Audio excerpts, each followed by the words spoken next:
ফ্লোরিডায় 10 দিন নিখোঁজ থাকার পর বাংলাদেশি পিএইচডি গবেষক জামিল আহমেদ লিমনের মরদেহ উদ্ধার করেছে পুলিশ। নিখোঁজ আরেক শিক্ষার্থী নাহিদা বৃষ্টির এখনও সন্ধান মেলেনি। তাকে উদ্ধারে সর্বাত্মক চেষ্টা চলছে বলে জানিয়েছে পুলিশ। এ ঘটনায় এক সন্দেহভাজনকে গ্রেপ্তার করেছে হিলসবরো কাউন্টি শেরিফ অফিস। তার নাম হিশাম সালেহ আবু গারবিয়ে। গত 16 April university of south Florida campus থেকে নিখোঁজ হন 2 বাংলাদেশি পিএইচডি গবেষক। এদের মধ্যে জামিল আহমেদ লিমন ভূগোল ও পরিবেশ বিজ্ঞান বিভাগ এবং নাহিদা বৃষ্টি একই বিশ্ববিদ্যালয়ের কেমিক্যাল ইঞ্জিনিয়ারিং বিভাগের শিক্ষার্থী। প্রত্যক্ষদর্শীদের তথ্য মতে ওই দিন সকাল 9টায় জামিলকে তার ছাত্রাবাসে এবং সকাল 10টার দিকে নাহিদাকে সবশেষ বিশ্ববিদ্যালয়টির একটি ভবনের সামনে দেখা যায়। পরদিন বিষয়টি রিপোর্ট করা হলে তাদের সন্ধানে নামে স্থানীয় পুলিশ। শুক্রবার হিলসবরো কাউন্টি শেরিফ অফিস থেকে জানানো হয়, তার ছাত্রাবাস থেকে 30 মাইল দূরে হাওয়ার্ড ফ্র্যাঙ্কল্যান্ড ব্রিজ এলাকা থেকে জামিলের লাশ উদ্ধার করেছে তারা। এই ঘটনায় প্রধান সন্দেহভাজন হিসেবে তার রুমমেট হিশামকে গ্রেপ্তার করা হয়েছে। তিনি আমেরিকান নাগরিক। সকাল 11টায় ডোমেস্টিক ভায়োলেন্স ইউনিট সন্দেহভাজন একটি টেলিফোন পাওয়ার পর হিশামের বাড়িতে যায়। এই সময় 20 মিনিট ধরে তাকে ঘরের বাইরে আসার অনুরোধ জানালেও 26 বছর বয়সী হিশাম তাতে সাড়া দেননি। পরে সোয়াট টিম ঘটনাস্থলে গিয়ে তাকে গ্রেফতার করে। নিখোঁজ আরেক শিক্ষার্থী নাহিদা বৃষ্টির এখনও কোনো খোঁজ মেলেনি। পুলিশের 100 detective, drone operator, aviation department সহ সবাই তাকে উদ্ধারে কাজ করছে বলে জানায় শেরিফ অফিস। নিখোঁজ নাহিদার ভাই এই বিষয়ে উদ্বেগ জানিয়ে তার পরিবার সবার সহযোগিতা চেয়েছেন। এদিকে বাংলাদেশ দূতাবাস জানিয়েছে, তারা নিখোঁজের ঘটনার পর থেকেই 2 শিক্ষার্থীকে উদ্ধারে আমেরিকার প্রশাসনের সাথে সর্বাত্মক যোগাযোগ রক্ষা করে আসছেন। তো বাংলাদেশ দূতাবাস ওয়াশিংটন ডিসির পক্ষ থেকে আমরা এফবিআই কে অবহিত করেছি, তাদের সহায়তা চেয়েছি এবং তারা আমাদেরকে নিশ্চিত করেছে যে তারা তাদের মতো করে কাজ করছে। স্টেট ডিপার্টমেন্টকে অবহিত করেছি। স্টেট ডিপার্টমেন্টের পক্ষ থেকে বলা হয়েছে যে আমাদের যে সংশ্লিষ্ট যতগুলো কর্তৃপক্ষ আছে আমরা সবাইকে এখানে ইনভলভ করেছি এবং তারা সর্বোচ্চ চেষ্টা করছে। জামিল লিমনের এক খালা এখানেই থাকেন, তো তার পক্ষ থেকে যোগাযোগ করা হয়েছে মিয়ামি কনসুলেটের সঙ্গে এবং দূতাবাসের পক্ষ থেকেও কথা বলা হয়েছে। সব প্রশাসনিক প্রক্রিয়া শেষে নিহত জামিল লিমনের মরদেহ বাংলাদেশে নিয়ে যাওয়ার বিষয়ে প্রবাসী কল্যাণ মন্ত্রণালয় সব সহযোগিতা করবে বলেও জানা গেছে। যে কোনো রকমের সহায়তা করার জন্য বাংলাদেশ দূতাবাস, মিয়ামি কনসুলেট, বাংলাদেশ সরকার প্রস্তুত আছে।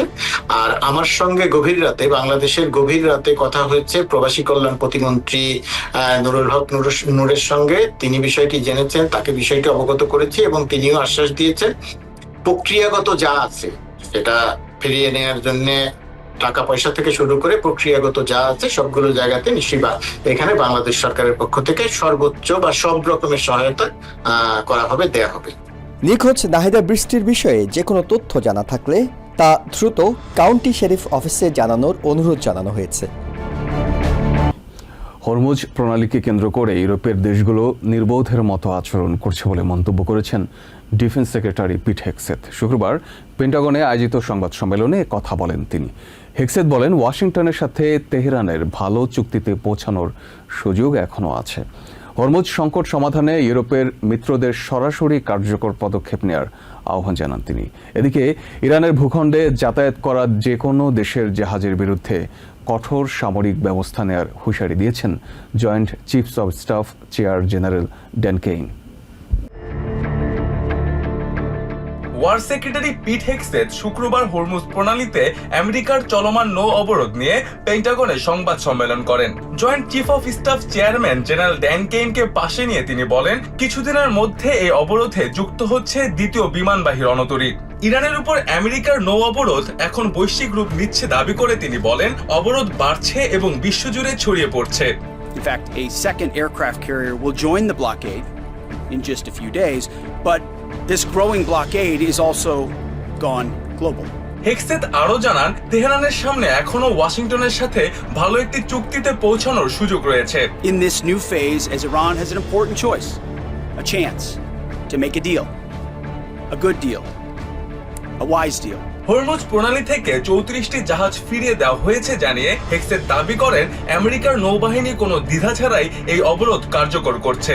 From the Gulf of Oman to the open oceans, our Navy is enforcing this blockade without hesitation or apology. হেক্সেট বলেন ইরানের সাথে চুক্তির বিষয়ে আমেরিকা উদ্বিগ্ন নয়। প্রেসিডেন্ট ট্রাম্পের পূর্ববর্তী মন্তব্যের পুনরাবৃত্তি করে তিনি বলেন তাদের হাতে অফুরন্ত সময় আছে। অর্থবহ এবং যাচাইযোগ্য উপায়ে ইরান পারমাণবিক অস্ত্রের আকাঙ্ক্ষা ত্যাগ না করলে নির্বিচ্ছিন্ন চাপের মুখে ইরানের অর্থনীতি পুরোপুরি ধসে পড়বে বলেও হুঁশিয়ারি দেন তিনি।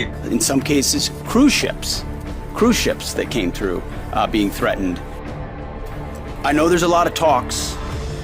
You saw I would call it a silly conference. Hormuz প্রণালীতে ইরানের মাইন স্থাপনের চেষ্টাকে যুদ্ধবিরতির চরম লঙ্ঘন বলে হুঁশিয়ারি দেন সেক্রেটারি হেক্সেট। বাণিজ্যিক জাহাজ এমনকি পর্যটকবাহী ক্রুজ শিপকেও তেহরান হুমকি দিচ্ছে বলে অভিযোগ করেন তিনি। Iran is doing irresponsible things with small fast boats, crafts, like I said, with weapons on them. These are commercial ships. In some cases, cruise ships. এই সংকট মোকাবিলায় ইউরোপীয় দেশগুলোর নিষ্ক্রিয়তা নিয়ে উপহাস করেন হেক্সেট। ইউরোপের সাম্প্রতিক সম্মেলনকে নির্বোধ আখ্যা দিয়ে মিত্রদের সরাসরি কার্যকর পদক্ষেপ নেয়ার আহ্বান জানান তিনি। ইউরোপের সাম্প্রতিক সম্মেলনকে নির্বোধ আখ্যা দিয়ে মিত্রদের সরাসরি কার্যকর পদক্ষেপ নেয়ার আহ্বান জানান তিনি। We would welcome that. We would welcome a serious European effort to do something about this strait and this passage, considering it's their energy capabilities that are most at stake. হেক্সেটের পর জেনারেল ড্যান কেন জানান central command শুধু পারস্য উপসাগরে নয় বরং প্রশান্ত ও ভারত মহাসাগরেও ইরানি জাহাজগুলোর উপর কঠোর নজরদারি ও অবরোধ অব্যাহত রাখবে। তিনি স্পষ্ট করেন ইরানের ভূখণ্ডে যাতায়াত করছে এমন যে কোনো দেশের জাহাজের বিরুদ্ধেই এই কঠোর সামরিক ব্যবস্থা কার্যকর হবে। We're enforcing the blockade across the board against any ship of any nationality that is transiting to or from an Iranian port or territory. ভেনেজুয়েলার প্রেসিডেন্ট নিকোলাস মাদুরোকে বন্দী করার অভিযান ঘিরে জুয়া খেলার অভিযোগে গ্রেপ্তার হয়েছেন স্পেশাল ফোর্সের মাস্টার সার্জেন্ট গ্যানন কিন ডাইক। প্রসিকিউটররা বলছেন মাদুরো ক্ষমতাচ্যুত হবেন এমন একটি অনিশ্চিত তথ্যের উপর পলি মার্কেটে বাজি ধরে অনৈতিকভাবে $400,000 মুনাফা করেন ওই কমান্ডো। ডেমোক্রেটিক কংগ্রেসম্যান ক্রিস ডেলুজিও এই ঘটনাকে রাষ্ট্রীয় আইনের চরম লঙ্ঘন হিসেবে আখ্যা দেন। সাবেক ফেডারেল প্রসিকিউটর মার্গারেট ডনোভান বলেছেন অভিযোগ প্রমাণিত হলে কয়েক দশকের কারাদণ্ড হতে পারে ওই সেনা সদস্যের। ভেনেজুয়েলার প্রেসিডেন্ট নিকোলাস মাদুরোকে বন্দী করার অভিযানকে কেন্দ্র করে জুয়া খেলার অভিযোগে গ্রেফতার হয়েছেন স্পেশাল ফোর্সের মাস্টার সার্জেন্ট গ্যানন কিন ভ্যান ডাইক। প্রসিকিউটরদের দাবি মাদুরো ক্ষমতাচ্যুত হবেন এমন একটি অনিশ্চিত তথ্যের উপর পলি মার্কেটে $32,000 বাজি ধরে অবিশ্বাস্য $400,000 মুনাফা করেছেন এই কমান্ডো। এই বিষয়ে প্রেসিডেন্টকে সাংবাদিকরা প্রশ্ন করলে তিনি এই ঘটনায় বেসবল তারকা পিট রোজের উদাহরণ টেনে উপহাস করেন। তবে প্রেসিডেন্টের এমন মন্তব্যকে দায়িত্ব জ্ঞানহীন ও জালিয়াতির প্রশ্ন হিসেবে দেখছেন ডেমোক্র্যাটরা। কংগ্রেসম্যান ক্রিস ডেলুজিও MS নাওকে বলেন এটি নিছক রসিকতা নয় বরং রাষ্ট্রীয় আইনের চরম লঙ্ঘন। মধ্যপ্রাচ্যে আরো একটি বিমানবাহী রণতরী মোতায়েন নিয়েও ক্ষোভ প্রকাশ করেন তিনি। চায়না ও ইন্দো প্যাসিফিক অঞ্চলকে ঝুঁকিতে ফেলে এই যুদ্ধকে বেপরোয়া ও অপ্রয়োজনীয় আখ্যা দেন হাউস আর্মড সার্ভিসেস কমিটির এই সদস্য। ইরান যুদ্ধের অর্থায়ন বন্ধের মাধ্যমে প্রেসিডেন্টকে রুখে দেওয়ার পরামর্শ দেন এই কংগ্রেসম্যান। অভিযুক্ত মাস্টার সার্জেন্ট গ্যানন কেলি ভ্যান ডাইকের বিরুদ্ধে আনা অভিযোগগুলো প্রমাণিত হলে তাকে দীর্ঘ সময় কারাগারে কাটাতে হতে পারে। MS নাওকে সাবেক সেনা কর্মকর্তা মার্গারেট ডনোভান বলেন অভিযোগ প্রমাণিত হলে কয়েক দশকের জেল হতে পারে এই কমান্ডোর। প্রেডিকশন মার্কেটগুলো এখন পর্যন্ত অনিয়ন্ত্রিত হলেও ডিজিটাল প্রমাণের হাত থেকে অভিযুক্তদের বাঁচার পথ নেই বলেও সতর্ক করেন তিনি। শেয়ার বাজারের চেয়ে অনলাইন প্রেডিকশন মার্কেটগুলো কেন জনস্বার্থ ও জাতীয় নিরাপত্তার জন্য বেশি হুমকি স্বরূপ তা নিয়ে সতর্ক করেছেন সাবেক রিপাবলিকান কংগ্রেসম্যান অ্যাডাম কিনজিঙ্গার। জালিয়াতি ছাড়িয়ে একে সরাসরি জাতীয় নিরাপত্তার ঝুঁকি হিসেবে দেখছেন তিনি। ইরানের সাথে সরাসরি আলোচনায় বসতে প্রেসিডেন্ট ট্রাম্পের বিশেষ দূত স্টিভ উইটকফ এবং অ্যাডভাইজার জ্যারেড কুশনার পাকিস্তান সফরে যাচ্ছেন। ইস্টার্ন টাইম শনিবার সকালে ইসলামাবাদে পৌঁছাবেন তারা। শুক্রবার white house press secretary Caroline Leavitt সংবাদ সম্মেলনে এই তথ্য জানান। তিনি বলেন, শান্তি আলোচনা এগিয়ে নিতে ইরানকে আরেকবার সুযোগ দিতে চান প্রেসিডেন্ট। ইরানের পররাষ্ট্র মন্ত্রণালয়ের মুখপাত্র ইসমাইল বাঘি জানান, যুদ্ধের অবসান ও ইরানের স্বার্থ রক্ষাই হতে হবে আলোচনার মূল বিষয়। পাকিস্তানের মধ্যস্থতায় ইরানের সাথে আলোচনার লক্ষ্যে প্রেসিডেন্ট ডোনাল্ড ট্রাম্পের বিশেষ দূত স্টিভ উইটকফ এবং প্রেসিডেন্টের অ্যাডভাইজার জ্যারেড কুশনার শনিবার সকালে ইসলামাবাদ পৌঁছাবেন। White house press secretary Caroline Leavitt শুক্রবার সাংবাদিকদের এই সফরের বিষয়টি নিশ্চিত করেন। The president has decided to dispatch Special Envoy Witkoff and Jared Kushner back to Islamabad. Leavitt বলেন, ইরান সরাসরি কথা বলতে আগ্রহ প্রকাশ করেছে। প্রেসিডেন্ট ট্রাম্প কূটনৈতিক উপায়ে এই সমস্যার সমাধানে বিশ্বাসী এবং সেই কারণেই তিনি শান্তি আলোচনাকে আরো একটি সুযোগ দিতে প্রস্তুত বলে জানান তিনি। The Iranians want to talk. They want to talk in person, and so the president is, as I've said many times to all of you, always willing to give diplomacy a chance. So Steve and Jared will be heading to Pakistan tomorrow to hear the Iranians out. তবে আলোচনার আগেই নিজের অবস্থান স্পষ্ট করেছে Tehran. বৃহস্পতিবার ইরানের রাষ্ট্রীয় টেলিভিশনে পররাষ্ট্র মন্ত্রণালয়ের মুখপাত্র ইসমাইল বাঘাই জানান, আলোচনা এখন যুদ্ধ অবসানের মাধ্যমে ইরানের স্বার্থ ও দাবিগুলো সুরক্ষিত করার দিকে মনোনিবেশ করা উচিত। তিনি বলেন, পারমাণবিক অস্ত্রের বিষয়টি এখন আর আলোচনার প্রধান বিষয় নয়। এখন পারমাণবিক ইস্যু আর আলোচনার প্রধান বিষয় হতে পারে না। প্রধান বিষয় হলো যুদ্ধ এমনভাবে শেষ করা যাতে আমাদের স্বার্থ এবং দাবিগুলো নিশ্চিত করে। বাঘাইয়ের বলেন, যে কোনো চুক্তিতে পৌঁছানোর আগে নিষেধাজ্ঞা প্রত্যাহার এবং ভবিষ্যতে আমেরিকা বা ইসরায়েলের আগ্রাসন রোধে নিশ্চয়তা চায় তেহরান। যে কোনো আলোচনায় আমরা নিষেধাজ্ঞা প্রত্যাহার, ক্ষতিপূরণ এবং সামরিক আগ্রাসনের পুনরাবৃত্তি রোধে গ্যারান্টির বিষয়টি স্পষ্টভাবে অন্তর্ভুক্ত করতে চাই। হরমুজ প্রণালীতে আমেরিকার নৌবাহিনীর গতিবিধি এবং বাণিজ্যিক জাহাজে হামলার ঘটনাকে ওয়াশিংটনের সদিচ্ছার অভাবের পাশাপাশি অসৎ উদ্দেশ্য হিসেবে দেখছেন ইসমাইল বাঘাই। জাহাজে হামলা করা যুদ্ধবিরতির লঙ্ঘন। এই হামলা প্রমাণ করে আমেরিকার কেবল সদিচ্ছার অভাবই নয়, বরং তাদের অসৎ উদ্দেশ্য রয়েছে। এদিকে ইরানকে চাপে রাখতে পেন্টাগন একের পর এক কঠোর হুঁশিয়ারি দিল। মাঠ পর্যায়ে এর বাস্তবায়ন নিয়ে প্রশ্ন তুলেছেন সাবেক সহকারী স্টেট সেক্রেটারি জোয়েল রুবিন। তার মতে, বেইজিং যেভাবে পাকিস্তান ও তেহরানের সাথে কূটনৈতিক যোগাযোগ রাখছে, তাতে চায়নাকে ছাড়া আলোচনার সফলতা পাওয়া সম্ভব না। ওবামা আমলের পরমাণু চুক্তির উদাহরণ টেনে রুবিন সতর্ক করেন, কোন স্পষ্ট রূপরেখা ছাড়া ইরানের সাথে আলোচনা হবে অন্ধকারে হাতড়ানোর শামিল। এরই মধ্যে আলোচনার জন্য শুক্রবার রাতে ইরানের পররাষ্ট্রমন্ত্রী আব্বাস আরাকচি ইসলামাবাদে পৌঁছেছেন বলে জানিয়েছে দেশটির রাষ্ট্রীয় সংবাদ মাধ্যম। এর আগে 21শে এপ্রিল শান্তি আলোচনার সর্বশেষ দফাটি অনুষ্ঠিত হওয়ার কথা থাকলেও তা শেষ পর্যন্ত হয়নি। ইরান যুদ্ধকে ঘিরে বাড়তে থাকা মতবিরোধের মধ্যেই আমেরিকা ও ব্রিটেনের সম্পর্কে নতুন উত্তেজনা দেখা দিয়েছে।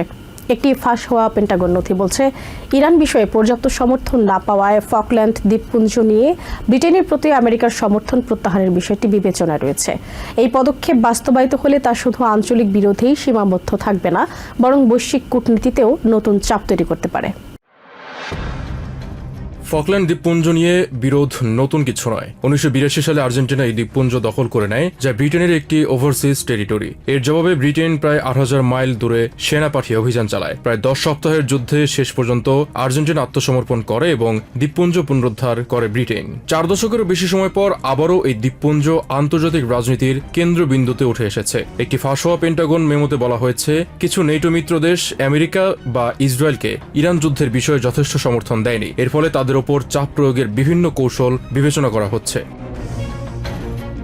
আর্জেন্টিনা এখনো এই দ্বীপপুঞ্জকে নিজেদের দাবি করে এবং লাস মালভিনাস নামে ডাকে। প্রতি বছর তারা 1982 সালের যুদ্ধকে স্মরণ করে। তবে বিশেষজ্ঞরা বলছেন, বর্তমান পরিস্থিতি মূলত ফকল্যান্ড নিয়ে নয়, বরং এটি একটি কূটনৈতিক চাপ তৈরির কৌশল। বিশ্লেষকরা বলছেন, ফকল্যান্ড বিষয়টি ব্যবহার করে ব্রিটেনের ওপর চাপ সৃষ্টি করার চেষ্টা করা হচ্ছে। তবে তিনি এটাও বলেন, ব্রিটেনের দাবি ঐতিহাসিক এবং আন্তর্জাতিক আইন অনুযায়ী শক্ত অবস্থানে রয়েছে। ফকল্যান্ডের বাসিন্দাদের বড় অংশই ব্রিটেনের সঙ্গে থাকতে চায়। প্রায় 99% মানুষ ব্রিটিশ শাসনের পক্ষেই মত দিয়েছে, যা জাতীয় আত্মনিয়ন্ত্রণের নীতিকে আরো শক্তিশালী করে। ডাউনিং স্ট্রিট জানিয়েছে, ফকল্যান্ড নিয়ে তাদের অবস্থানে কোনো পরিবর্তন আসেনি। ব্রিটেনের সরকার স্পষ্ট করে বলেছে, দ্বীপপুঞ্জটি ব্রিটিশ ছিল, আছে এবং থাকবে। বিরোধী দলগুলোও একই মত দিয়েছে।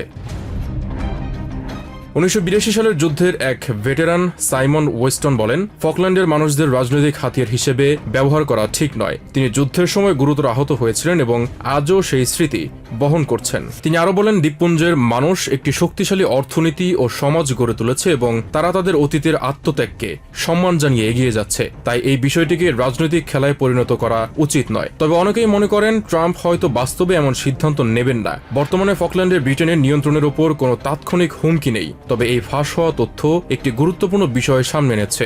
বিশ্ব রাজনীতিতে পুরনো বিরোধও নতুন করে সামনে আসতে পারে, বিশেষ করে যখন মিত্রদের মধ্যে মতবিরোধ তৈরি হয়। প্রেসিডেন্ট ডোনাল্ড ট্রাম্পের আচরণ ও মানসিক সক্ষমতা নিয়ে নতুন করে প্রশ্ন তুলছেন তারই সাবেক সমর্থক ও প্রশাসনের ভেতরের কিছু প্রভাবশালী ব্যক্তি। তারা বলছেন, ট্রাম্পের সাম্প্রতিক বক্তব্য, আচরণ এবং সিদ্ধান্ত নেওয়ার ধরনে অস্বাভাবিকতা স্পষ্ট হয়ে উঠছে। এটা বড় ধরনের উদ্বেগের কারণ হয়ে দাঁড়িয়েছে। সমালোচকরা দাবি করছেন, ট্রাম্প আগের তুলনায় এখন অনেক বেশি অস্থির এবং তার বক্তব্য প্রায়ই অসংলগ্ন শোনায়। ট্রাম্প প্রশাসনের কয়েকজন সাবেক কর্মকর্তা বলেছেন, প্রেসিডেন্ট ট্রাম্পের প্রথম মেয়াদেও তার আচরণ নিয়ন্ত্রণে রাখার জন্য ভেতরে কিছু শক্তিশালী ব্যক্তি ছিলেন যারা তাকে সীমার মধ্যে রাখার চেষ্টা করতেন। কিন্তু বর্তমান পরিস্থিতিতে সেই ধরনের গার্ড রেইল বা নিয়ন্ত্রণ ব্যবস্থা আর নেই বলেই মনে হচ্ছে। ফলে তার সিদ্ধান্ত গ্রহণ প্রক্রিয়া আরো অনিশ্চিত হয়ে উঠছে। এছাড়া তার ঘুমের অভ্যাস নিয়েও প্রশ্ন উঠছে। প্রতিবেদনে বলা হয়েছে, গভীর রাতে বারবার সামাজিক মাধ্যমে পোস্ট করার পর আবার গুরুত্বপূর্ণ বৈঠকে তাকে তন্দ্রাচ্ছন্ন অবস্থায় দেখা গেছে। এমনকি কিছু ক্ষেত্রে প্রকাশ্য বৈঠকেই তাকে ঘুমিয়ে পড়তে দেখা গেছে, যা নিয়ে জনমনে উদ্বেগ বাড়ছে। সাম্প্রতিক জরিপেও দেখা গেছে, উল্লেখযোগ্য সংখ্যক আমেরিকান নাগরিক মনে করেন ট্রাম্পের মানসিক সক্ষমতা প্রেসিডেন্ট হিসেবে দায়িত্ব পালনের জন্য যথেষ্ট নয়। এই ধারণা ধীরে ধীরে আরও শক্তিশালী হচ্ছে বলে বিশ্লেষকরা মনে করছেন। বিশেষজ্ঞরা সতর্ক করে বলছেন, বিষয়টি শুধু ব্যক্তিগত আচরণের নয়, এটি জাতীয় নিরাপত্তার সঙ্গেও জড়িত। কারণ প্রেসিডেন্ট হিসেবে ট্রাম্পের হাতে গুরুত্বপূর্ণ সামরিক সিদ্ধান্ত নেওয়ার ক্ষমতা রয়েছে, যার মধ্যে পারমাণবিক কোড ব্যবহারের মতো গুরুতর বিষয়ও অন্তর্ভুক্ত।